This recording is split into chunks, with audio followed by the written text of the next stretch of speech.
네, 알겠습니다. 그러면 시작하도록 할게요. 우리 함께 사도신경으로 신앙 고백하도록 하겠습니다. 나는 전능하신 아버지 하나님, 천지의 창조주를 믿습니다. 나는 그의 유일하신 아들, 우리 주 예수 그리스도를 믿습니다. 그는 성령으로 잉태되어 동정녀 마리아에게서 나시고 본디오 빌라도에게 고난을 받아 십자가에 못 박혀 죽으시고 장사된 지 사흘 만에 죽은 자 가운데서 다시 살아나셨으며 하늘에 오르시어 전능하신 아버지 하나님 우편에 앉아 계시다가 거리로부터 살아있는 자와 죽은 자를 심판하러 오십니다. 나는 성령을 믿으며 거룩한 공교회와 성도의 교제와 죄를 용서받는 것과 몸의 부활과 영생을 믿습니다. 아멘. 우리 함께 찬양하겠습니다. 찬송가 524장입니다. 찬송가 524장입니다.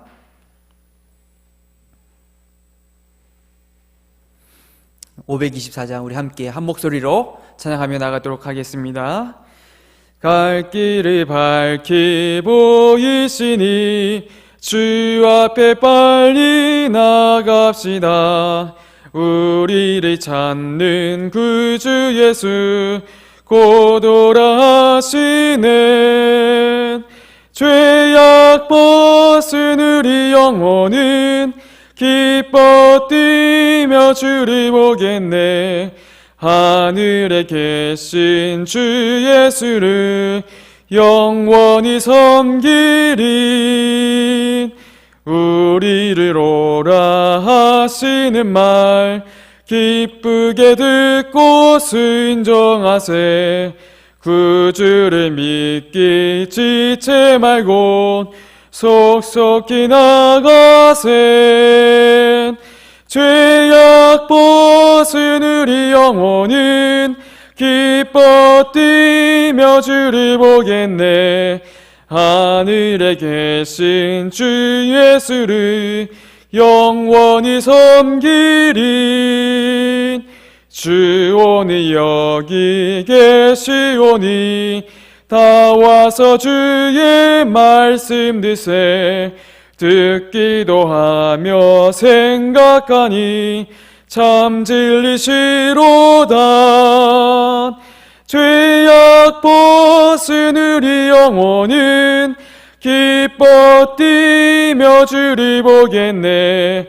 하늘에 계신 주 예수를 영원히 섬기리. 사랑과 은혜가 풍성하신 하나님 아버지, 어제 하루도 불꽃 같은 눈으로 우리를 지켜주시고 지금 이 자리에 나와 주님께 오늘 하루를 먼저 드리게 하심을 감사드립니다.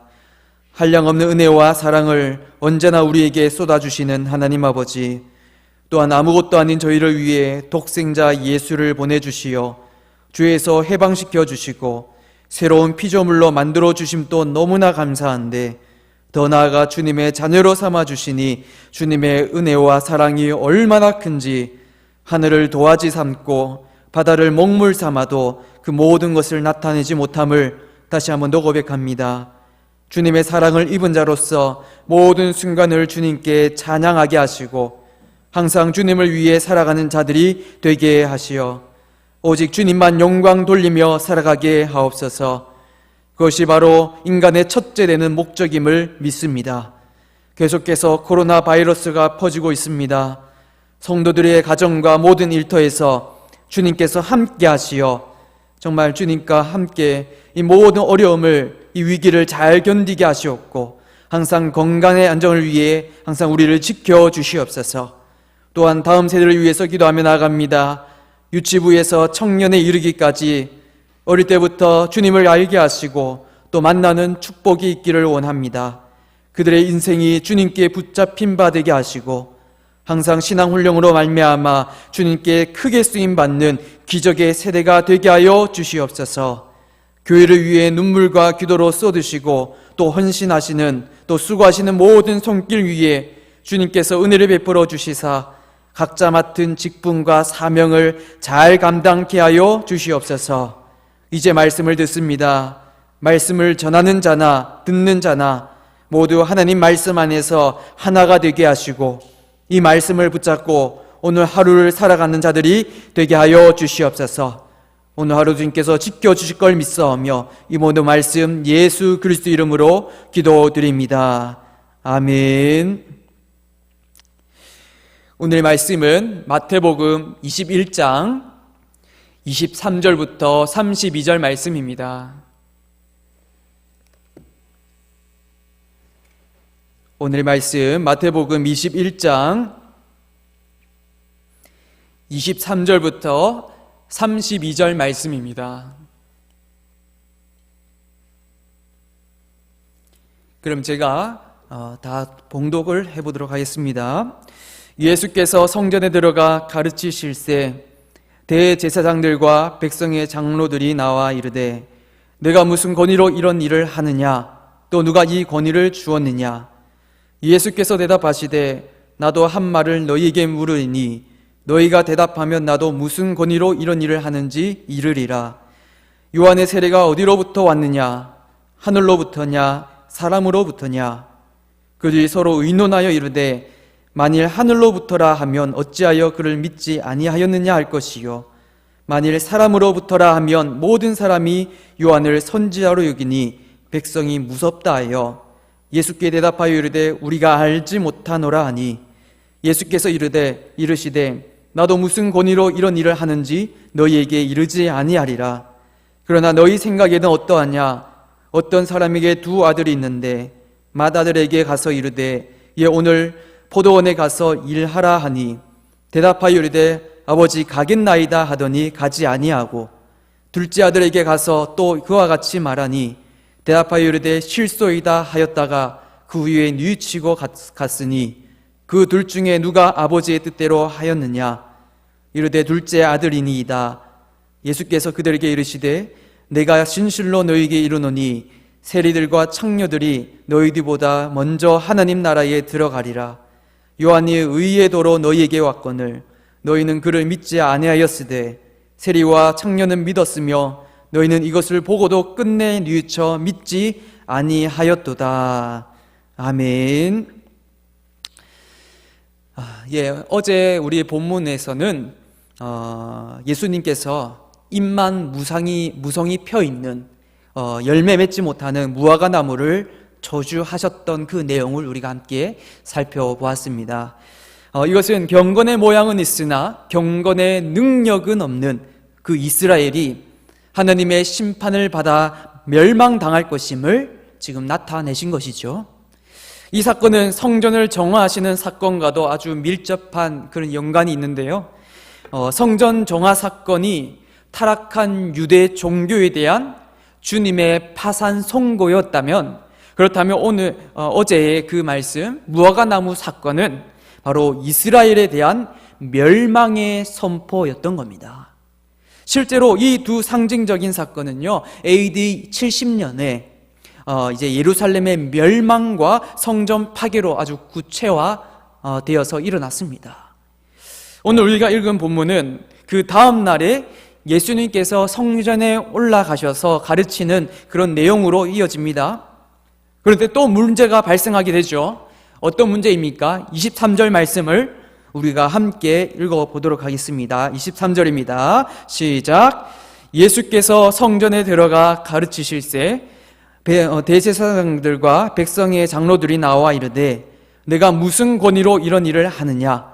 또 누가 이 권위를 주었느냐? 지금 이스라엘의 대제사장들과 백성의 장로들은 지금 무슨 권한으로 지금 이런 일을 하고 있는지 예수님께 질문을 합니다. 여기서 이런 일이란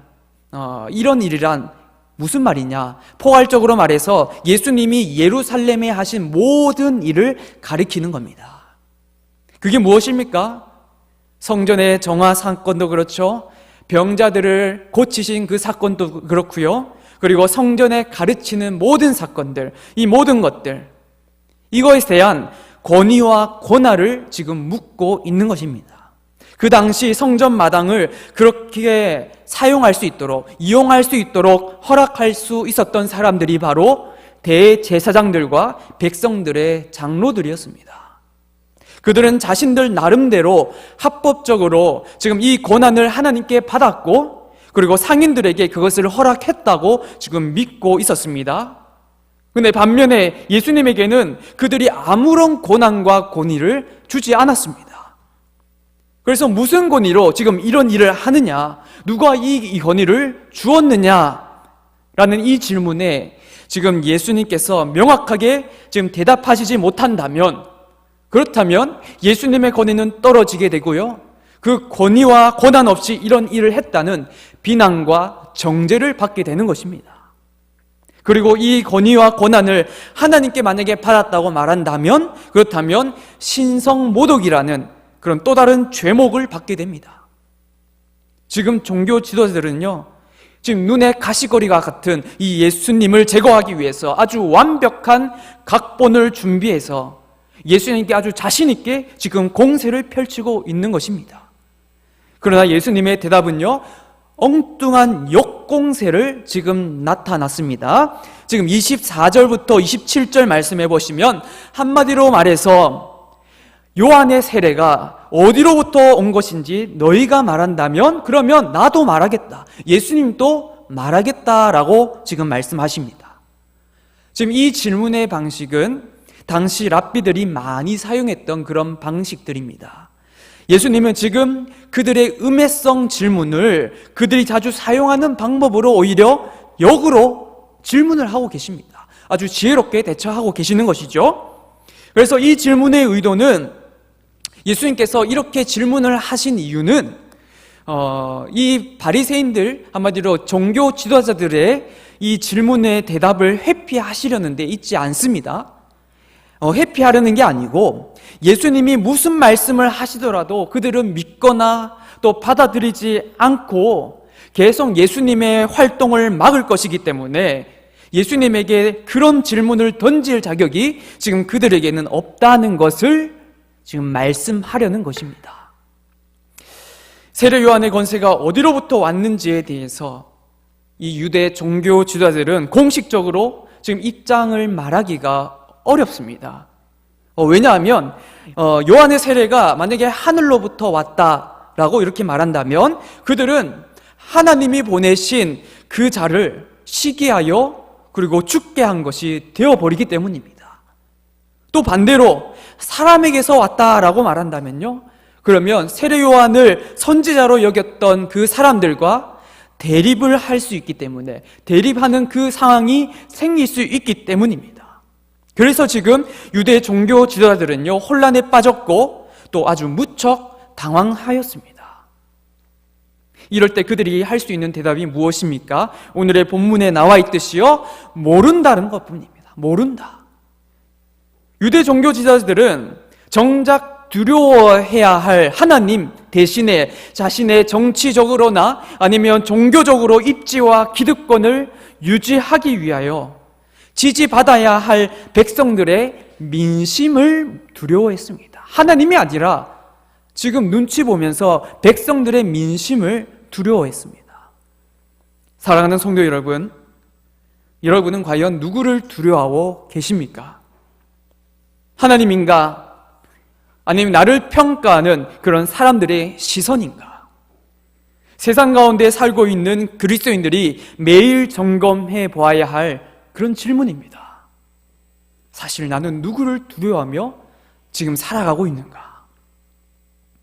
예수님은요, 유대 종교 지도자들에게 이런 가르침조차 하지 않으셨습니다. 왜냐하면 그들에게는 진리를 수용할 마음도 그런 자세도 되어 있지 있을 뿐더러 지금 무슨 말을 하더라도 예수님을 공경에 빠뜨릴 생각밖에 없기 때문입니다. 이렇게 유대 종교 지도자들의 치비는 오히려 자신들의 영적 무지가 드러나게 하는 그 결과만 나타날 뿐입니다.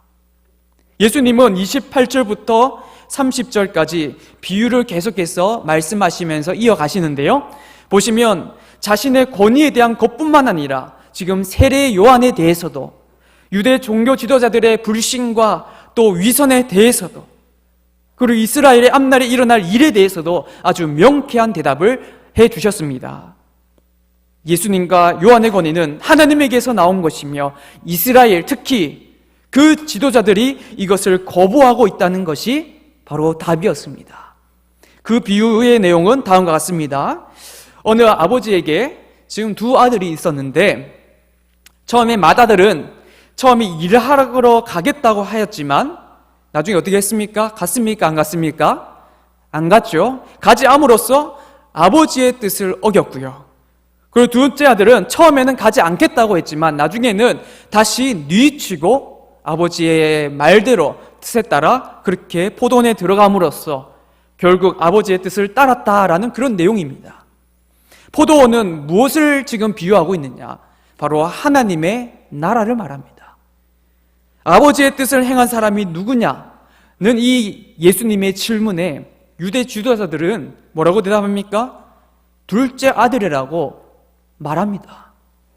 이 둘째 아들은 하나님의 보내심을 받은 요한에게 세례를 받은 세리들과 창녀들입니다.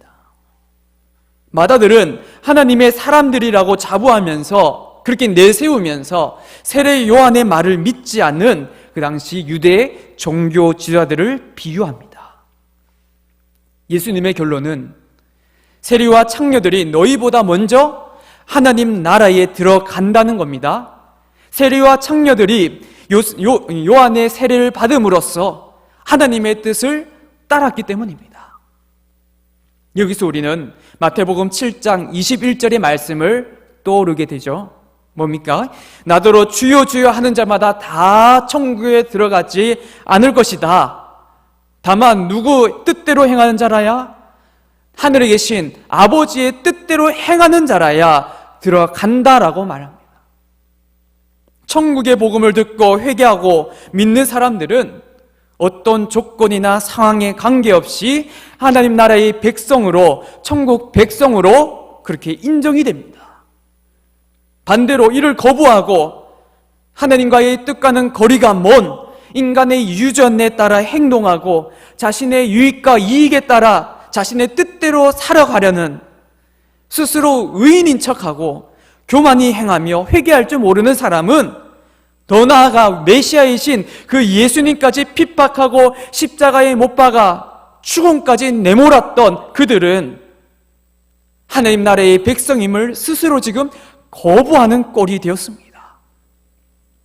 세리와 창녀들은 비록 세상에 손가락질을 당하는 그런 죄인들이었지만 그들은 자신의 잘못을 깨닫고 또 회개함으로써 하나님의 뜻에 순종하는 삶을 살기로 그렇게 원했습니다. 예수님은 바로 이러한 사실을 비유로 말씀하시면서 하나님 나라에 들어갈 수 있는 건 결국 하나입니다. 그게 무엇입니까? 하나님의 뜻대로 행하는 것입니다. 즉 나의 중심이 바로 하나님인 사람, 그 사람만이 하나님 나라에 들어갈 수 있다는 사실입니다. 저와 여러분 모두가 자기 의로, 우리 자신의 의로 구원을 얻을 수 없는 그런 죄인입니다.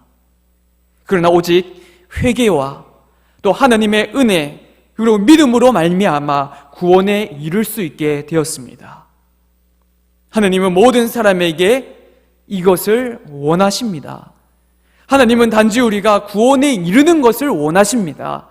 그것이 하나님의 기쁨입니다. 하나님 나라의 백성으로 구원받은 우리는 내 마음의 중심이 누구인지 늘 인식하며 또 하나님의 말씀에 반응하여 또 기도로 거룩해져야만 합니다. 그것이 바로 천국 백성의 삶이요 또 내가 바로 천국 백성임을 나타내는 증거가 됩니다. 경건의 모양뿐만 아니라 우리가 경건의 능력까지 있는 그런 저와 여러분 모두가 되시길 주님의 이름으로 축원합니다. 우리 함께 주기도문 하시겠습니다. 하늘에 계신 우리 아버지여, 이름이 거룩히 여김을 받으시오며 나라가 임하시오며 뜻이 하늘에서 이루어진 것 같이 땅에서도 이루어지이다. 오늘 우리에게 일용할 양식을 주시옵고 우리가 우리에게 죄 지은 자를 사하여 준 것 같이 우리 죄를 사하여 주시옵고 우리를 시험에 들게 하지 마시옵고 다만 악에서 구하시옵소서. 나라와 권세와 영광의 아버지께 영원히 있사옵나이다. 아멘. 우리 함께 기도할 제목은요, 함께 나누기 원하는데요. 첫 번째 기도 제목은 오늘 말씀대로 우리가 경건의 모양만 있는 게 아니라 경건의 능력까지 더해 있는 그런 우리가 될 수 있도록, 그런 자는 딱 하나입니다. 바로 하나님의 뜻대로 행하는 자입니다. 그래서 오늘 하루, 오늘 말씀에 따라서 하나님의 뜻대로 살아가기를 원한다고 우리 함께 기도하기를 원하고요. 두 번째로 기도할 것은 지금 시국이 시국인 만큼 이 코로나 바이러스에 우리가 마냥 불안해하고 두려워하는 것만이 아니라 우리가 이 땅에서 하나님의 뜻이 무엇인지 발견하고 그 뜻대로 우리가 행하는, 그 가운데서 우리 마음에 기쁨과 평안이 가득 넘치는 그런 하루가 될 수 있도록 우리 함께 기도하며 나가도록 하겠습니다. 기도하겠습니다.